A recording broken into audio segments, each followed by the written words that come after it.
gravando esse vídeo aqui para todos vocês, né, vocês não fazem ideia do pé d'água, a chuva que tá caindo aqui no Triângulo Mineiro aqui neste exato momento, gente, tá? E eu fico aqui roendo as unhas, porque assim, a chuva tá muito forte, vento muito forte, realmente chuvão, gente, tá? Aqui no Triângulo Mineiro. Como é que tá a situação do clima aí na sua cidade? Coloca aqui embaixo nos comentários, tá chovendo, tá calor, tá sol, porque aqui no Triângulo Mineiro é chuva que Deus manda, gente, tá? Como a gente costuma dizer aqui em Minas Gerais.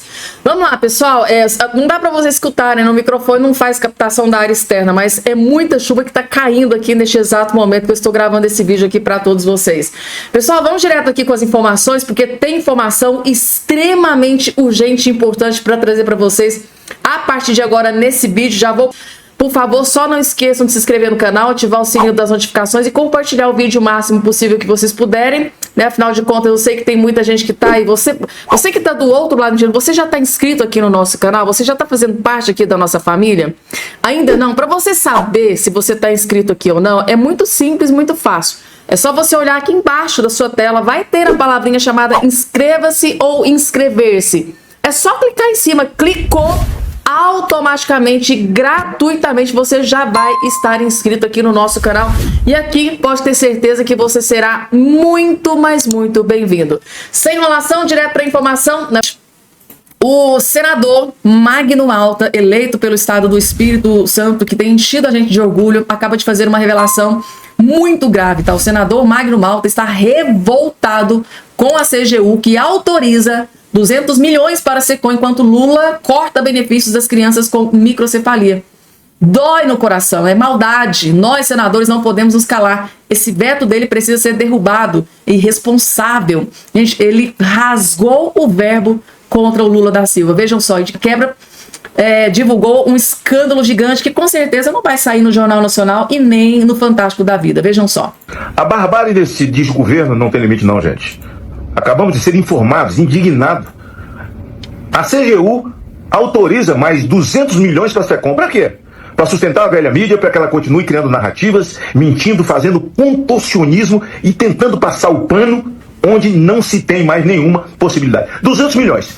Mas, para contrapor a isso, olha que maravilha, ele cortou os benefícios das crianças, vetou benefício para crianças com microcefalia. Dói no seu coração isso? É porque a mente da gente não entende, tem que doer no coração.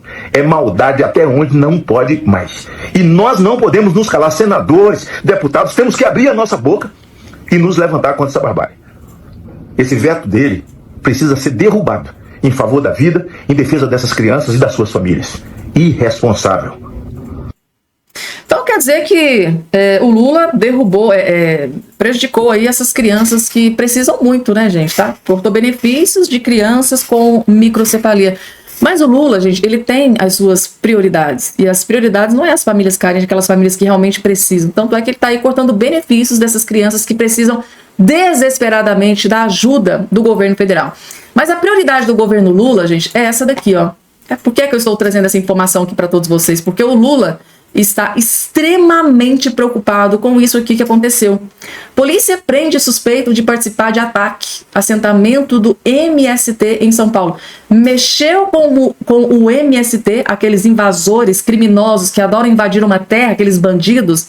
Se mexer com eles, mexeu com o Lula da Silva. Então aqui, a notícia que foi divulgada agora pela Folha de São Paulo, se você assistiu um vídeo que eu postei aqui hoje no canal, vocês sabem, né, que o assentamento do MST em São Paulo foi atacado, sofreu um grave ataque, inclusive foram confirmadas 3 mortes, vários feridos, foi um ataque violento mesmo, cruel, resultou ali em mortes, né, e pessoas feridas, e parece que o Lula ficou extremamente preocupado com essa questão, porque como vocês estão vendo aqui, ó, a polícia, né, nesse caso aqui a justiça funcionou, o policiamento ali foi feroz, foi atrás e pegou, a polícia prendeu o suspeito de participar do ataque do assentado ao MST em São Paulo. Então, prisão aconteceu, né, já nesse dia de hoje. Mas aí, como eu disse para vocês, o Lula tem as suas prioridades. Ele não fica desesperado, preocupado com as crianças carentes que tiveram seus benefícios, vão ter os benefícios cortados por uma decisão do Lula. Ele não está preocupado com essas famílias, com essas mamães que têm crianças com microcefalia que não vão ter mais receber o benefício do governo federal, porque o Lula tem outras prioridades, outras preocupações na cabeça dele. Olha com o que ele está preocupado. Lula liga para líder do MST e manda PF investigar ataque a assentamento. Ou seja, o Lula, gente, tá com o Brasil pegando fogo, com a economia do Brasil lá na lama, tá? O Lula simplesmente destruiu o Brasil, dólar lá nas alturas, inflação pela hora da morte, poder de compra do povo. Tipo assim, gente, o Lula tem muito trabalho para fazer, só que ele não tá pensando em salvar o Brasil.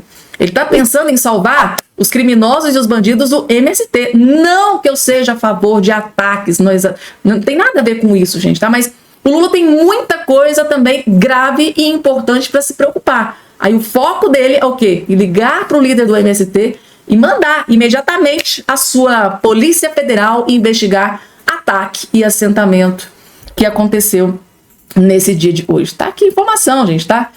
O homem tá desesperado, preocupado com o que aconteceu lá com o pessoal do MST e ele mesmo, pessoalmente, ligou, tá?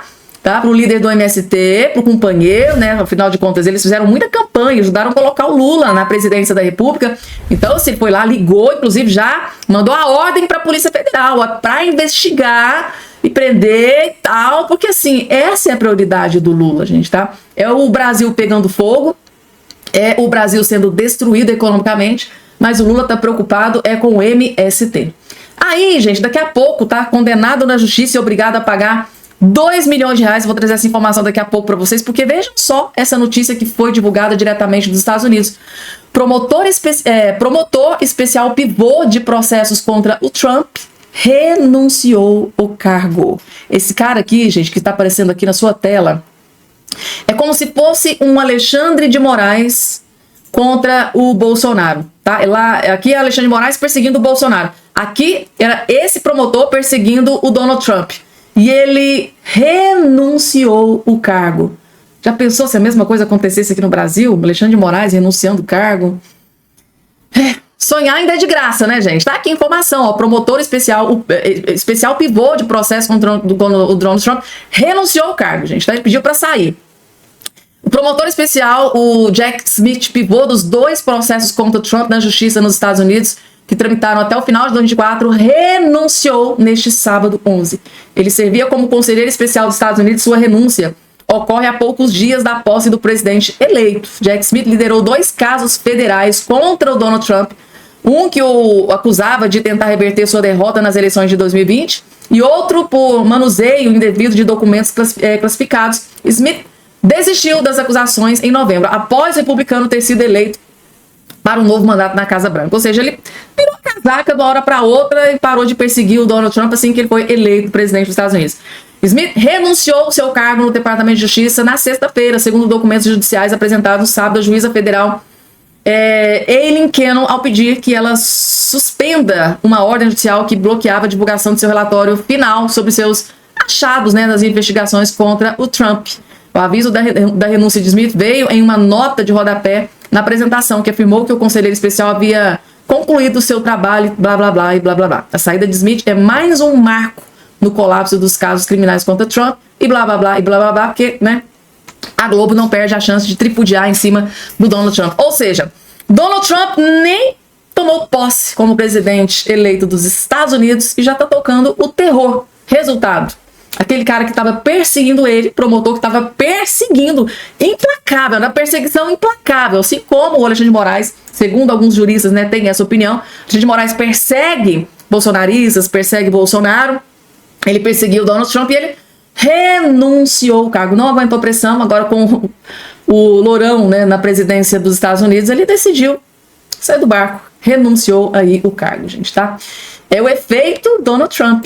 Agora, gente, vejam só essa notícia que foi divulgada aqui pela Folha de São Paulo. O deputado do PL é condenado a pagar 2 milhões sob acusação de incitar atos golpistas. Esse deputado que está aparecendo aqui na sua tela, ó. O deputado federal General Girão, do PL do Rio Grande do Norte, foi condenado pela Justiça Federal no Rio Grande do Norte a pagar 2 milhões em danos morais coletivos sob acusação de estimular atos antidemocráticos depois das eleições de 2022. A decisão também estabelece multa, né, à União em razão de nota conjunta assinada por comandantes das Forças Armadas do governo Bolsonaro em meio aos acampamentos golpistas e determina a realização de cerimônia pública e pedido de desculpas. Cabe recurso ainda, gente. Então, ou seja, o deputado, do PL condenado a pagar multa de R$2 milhões acusado de incitar atos golpistas. Gente, eu vou ser muito sincera e honesta com vocês. Eu já vi parlamentares de esquerda, do PT, parlamentares de grupos de esquerda, cometerem crimes gravíssimos, assim, daqueles cabeludos mesmo. Eu não vi nenhum deles recebendo uma multa de R$2 milhões. Inacreditavelmente. Vocês estão vendo como é que é a disparidade entre direita e esquerda? Quando a justiça vai para o lado da esquerda, o máximo que acontece é uma multazinha de R$1.000, R$5.000. Agora, quando acontece com a direita, não. É R$2 milhões. É a discrepância que acontece no judiciário brasileiro. Sabe aqueles criminosos, principalmente ali da Lava Jato, criminosos, réus confessos, criminosos que foram lá, roubaram a torta direita, confessou que roubou, vai pagar multa de R$2 milhões. Não tem, gente. Quando é de esquerda, a justiça funciona de uma forma. Quando é para direita, funciona de outras formas completamente diferentes. E para finalizar, vamos trazer aqui essa informação. Organizações apontam quase 2.000 presos políticos na Venezuela. Por que é que eu decidi trazer isso aqui para todos vocês? Isso aqui são presos políticos presos pela ditadura do Nicolás Maduro. Aí vai o Lula e manda uma embaixadora no Brasil para reconhecer a vitória do ditador Nicolás Maduro, que tem ali sob o seu guarda-sol, guarda-chuva, 2.000 presos, e ainda tentou sequestrar Maria Corina Machado. Não é fake news, gente, tá aí a própria informação sendo divulgada pela CNN. Várias informações. Acompanhe para não perder nenhum detalhe, porque isso aqui virou manchete nacional e internacional. É bomba gigante que eu vou trazer aqui para todos vocês. Rapidamente, só não esqueça de se inscrever no canal, ativar o sininho das notificações e compartilhar o vídeo o máximo possível que vocês puderem. Dando início aqui já com as informações, logo de cara, esse é o vídeo mais importante que você vai assistir nesse dia de hoje. Eduardo Bolsonaro vai para cima de Alexandre de Moraes, que exigiu prova do convite de Donald Trump para Bolsonaro ir à sua posse. Segundo ele, abre aspas, o e-mail que eu recebi não valeu de nada, então talvez eu agora tenha que suspeitar, talvez ele está suspeitando de que tenha falsificado o documento. Gente, é bombástico o que o Bolsonaro acabou de revelar aqui nesse vídeo, que vocês vão ficar impactados. Só assistam com muita atenção. Ir na sua posse, eu estava achando estranho, porque oficialmente, nos sistemas do STF, não tinha nada dizendo isso, mas já estava a imprensa toda comentando. Pensei, será? Como que a imprensa ficou sabendo antes dos advogados de Bolsonaro e dos meios oficiais que o Alexandre de Moraes já havia despachado sobre esse convite? Mas agora, chegou aqui a decisão, e nada melhor do que a gente ler essa peça, ela vem lá dizendo aqui, assinada pelo Alexandre de Moraes digitalmente.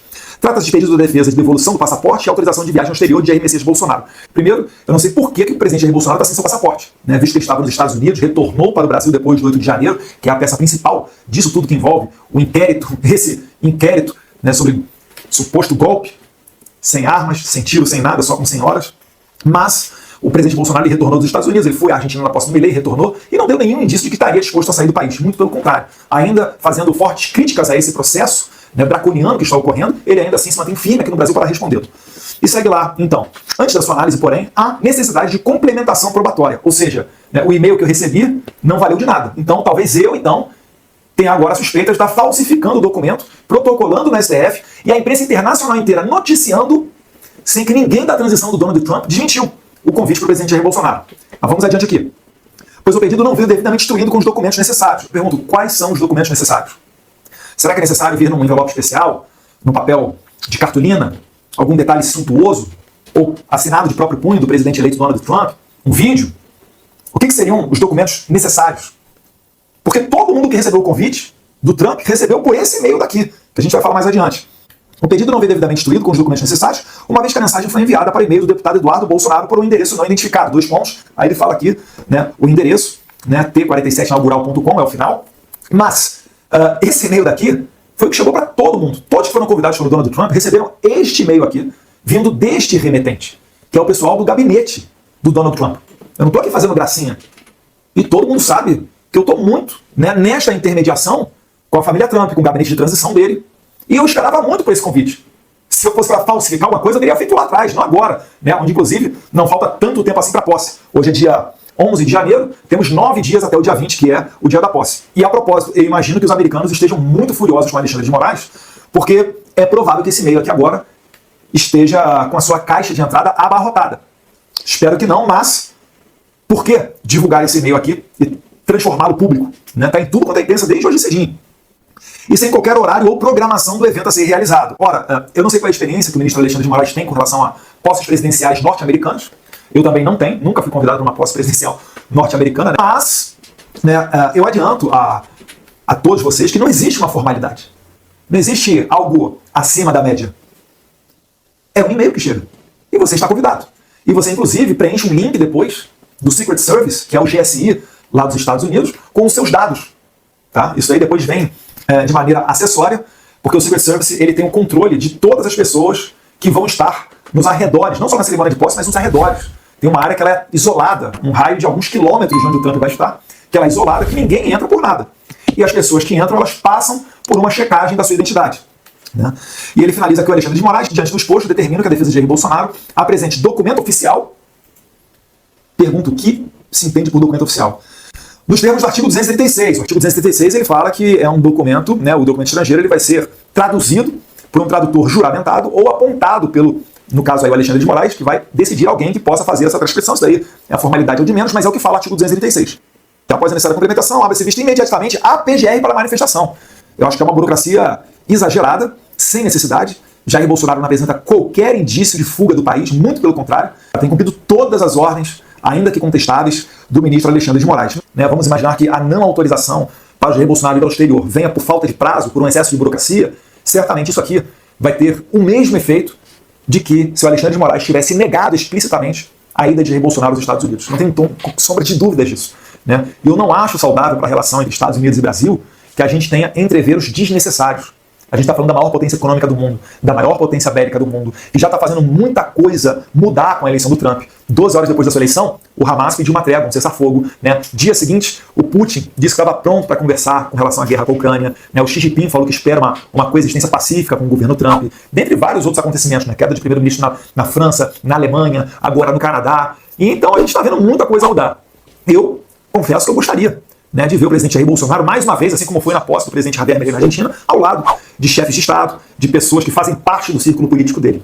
Como eu não vejo nenhum fundamento para que o Alexandre de Moraes negue a saída do presidente Jair Bolsonaro dos Estados Unidos, o que vai ficar, é muito óbvio, é que o Brasil realmente vive uma ditadura, onde, mesmo sem fundamento, o juiz Alexandre de Moraes chega a não permitir a ida de Jair Bolsonaro para a posse de Donald Trump, lembrando ainda que Trump despachou pessoalmente esse convite a Jair Bolsonaro.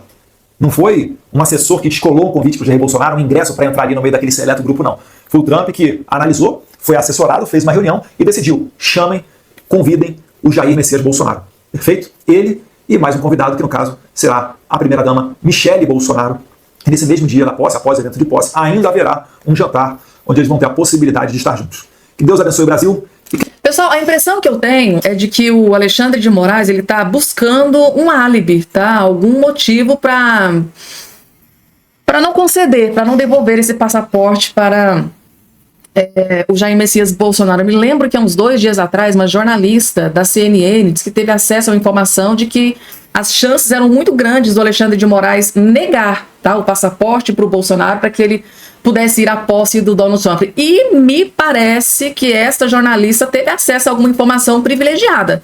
Porque o que o Alexandre de Moraes está dificultando, porque assim, né, foi feito o convite, aí o Bolsonaro, através do seu corpo, os seus advogados, foi lá e enviou o pedido ao próprio Alexandre de Moraes, pedindo a autorização, ele que já foi na Argentina, né, voltou, depois que ele saiu da presidência da República, ele foi para os Estados Unidos, voltou, ele foi para a Argentina, voltou, e agora ele está pedindo o passaporte para que ele possa ir para os Estados Unidos, participar da posse, claro, voltar para o Brasil.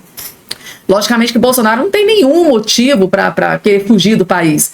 É acreditado, quem não deve não teme. Aí, gente, eu tô percebendo que o Alexandre de Moraes está dificultando, tá pedindo documentos, tá pedindo itinerário, tá pedindo provas, tá pedindo isso, tá pedindo... Eu acho que ele tá buscando, gente, uma justificativa para negar, tá, a devolução, mesmo que temporariamente, do passaporte para o Bolsonaro ir até a posse do Donald Trump. É só um pensamento solto, gente. Depois que eu tive acesso aqui a esse vídeo do Eduardo Bolsonaro, eu fiquei aqui com a pulga atrás da orelha, tá? A impressão que tem é de que o Moraes tá arrumando, assim, várias desculpas. Olha, eu vou negar por isso, isso, isso e isso, para que não chova, né, aquele turbilhão de críticas em cima do Alexandre de Moraes, mas não vai ter outro jeito, gente, tá? Se ele negar esse pedido do Donald Trump, ele vai estar comprando briga com o homem mais poderoso do mundo, presidente dos Estados Unidos. Será que o Alexandre de Moraes vai ter mesmo peito, tá? Vai confrontar o Donald Trump? Coloca aqui embaixo a opinião de vocês. Posicionamento, na verdade, é um posicionamento que é um posicionamento dos dois partidos, né? O que hoje em dia aqui é tão difícil você colocar os dois partidos concordando com alguma coisa, ainda na antiga administração Donald Trump, quando em um dos discursos do Estado da União, no Senado americano, quando Juan Guaidó tinha exposto ao mundo, né, ele expôs o que estava acontecendo e estava presente naquele discurso, ainda havia aquela tensão toda entre democratas e republicanos, que Trump é fascista, é isso, é aquilo. Então, quando Trump falava alguma coisa boa sobre a própria economia americana, só os republicanos aplaudiam. Pois dessa vez, naquela vez, se eu não me engano, foi 2018, 2019. Quando ele disse sobre Juan Guaidó, foi a única vez que todos se levantaram e aplaudiram Juan Guaidó, Donald Trump, a situação toda, né, que está né, perpetuando na América Latina com essas ditaduras todas. E agora, mais uma vez, é uma pauta comum entre republicanos e democratas. Tanto que, no apagar das luzes da Casa Branca, Joe Biden aumenta esse prêmio, né, pelo nome, pela captura de Maduro. E hoje também houve uma declaração oficial dizendo que o vencedor da eleição é González. Ou seja, como a Venezuela vai seguir diante de tudo isso, a União Europeia também não reconheceu essa eleição, o Center Carter, como o Alexandre trouxe todos os detalhes, colocou o dedo nessa ferida aí e expôs os detalhes da falsa contagem e da fraude também.